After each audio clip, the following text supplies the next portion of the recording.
Commissioner Khehla Sithole leaves office today. Sithole's departure was announced last month after uncertainty about his future. The presidency said at the time that the mutual agreement for early termination was in the best interest of the country. It's not yet clear who his successor will be. ENCA senior reporter Aviwe Mtila helps us unpack this now, and he joins us live. Aviwe, you've been speaking to quite a few people who've been giving you analysis on Khehla Sithole and the importance of a police commissioner. What have they been telling you? Well, it's around the secrecy, Masego, of the successor, because as yet we haven't seen that process unfold. We haven't even have a clue who that successor will be. I'm right, in fact, outside Maupa Naga police officers where the police commissioner is supposed to be finishing his day, but I was told inside that the police commissioner Khehla Sithole is not around. If ever there was writing on the wall, Masego, you'll see it as you go in there. You know how traditionally you'd see the pictures of the president alongside the heads of that particular department, normally accompanied by the minister and some commissioner, for example. When you walk inside Maupa Naga, you'll see that there's one picture missing, and that's the picture of General Sithole. I'm not sure if it's got any indications as to today and the significance of today being the last day. But of course, I've been reliably informed that there are conversations that are currently happening behind closed doors this very moment. I'm told that the policing unions are meeting with officials from the presidency as well as the minister himself, Bheki Cele, just to pave a way for those discussions circulating currently on the successor of General Sithole. But of course, while those discussions are happening behind closed doors, there has been a bit of somewhat called the president not taking what the precedence that he has taken. And you'd know the appointment of the SARS commissioner, how that process was open, even the recent appointment of the constitutional commissioner, the constitutional chair, basically, of Raymond Zondo. That was open and transparent in terms of the process that were unfolding there. But there have been complaints and eyebrows raised in terms of this one happening behind closed doors and not knowing even the possibility of the successors. Let's take a listen to earlier conversations that I had with Corruption Watch. Let's take a listen to that.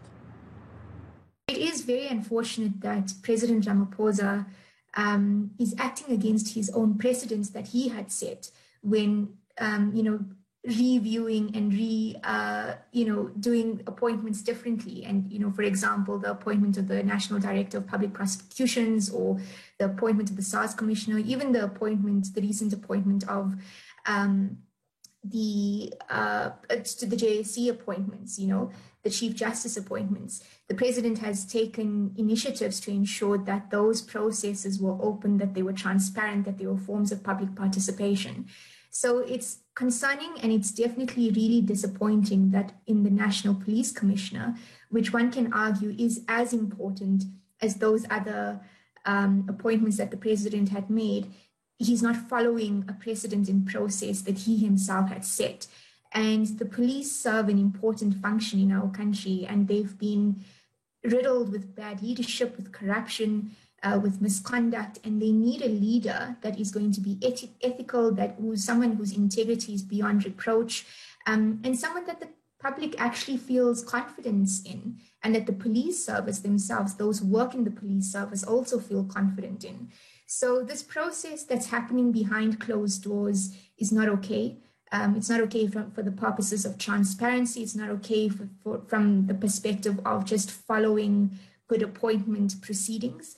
And I think it's really disappointing that the President could have done better in this regard.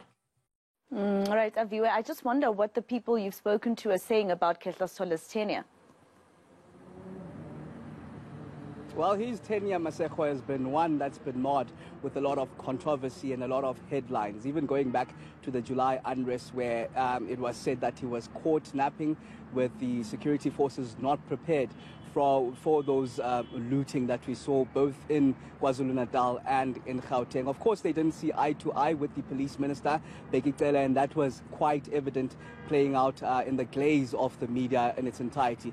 Even the High Court, a recent scathing judgment back in January that said that the police commissioner, Khehla Sithole, along with his two deputies, served the interests of the African National Congress first before serving the interests of the country in its entirety. That, of course, will be talking back to a matter that happened back in 2017, a month into his job, around those controversial tenders of the 45 million rand cell phone grabbers, ahead of the African National Congress's elective conference that would take place a month later. So it's been marred with a lot of controversy, and it's something that I actually spoke to with the Institute of Security Studies, Dr. Johan Burger. Let's take a listen to what he had to say.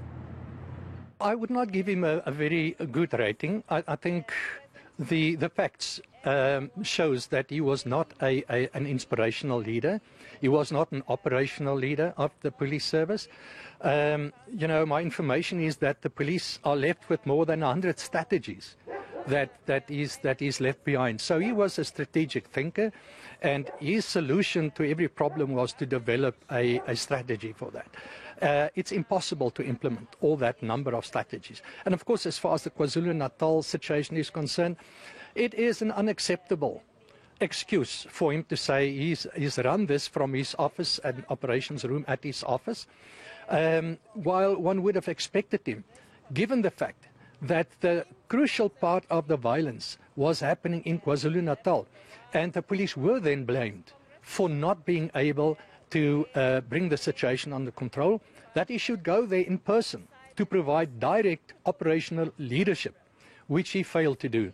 So given all of that, and of course the court judgment and his attempts at trying to block the investigation into what really happened there, all of that I think works against him and does not provide us with a positive assessment of the kind of leader that he was.